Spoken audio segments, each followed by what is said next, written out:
मंडळी, तर या व्हिडिओचा पार्ट 1 हा आधीच आम्ही रिलीज केलेला आहे, तो तुम्ही आमच्या चॅनलवर बघू शकता। तर आता आपण ही कणिक चांगली मळून घ्यायची आहे। 4 भाग करणार आहे।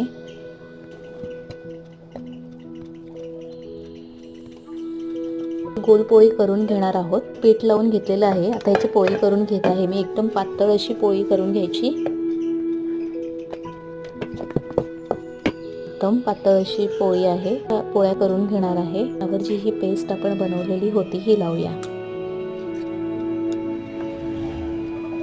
पातळ अशी पेस्टचं लेयर लावून घेते आहे मी। आधी बनवलेली पोळी ही लावत आहोत। परत याच्यावर पेस्ट अप्लाय करायची आपण।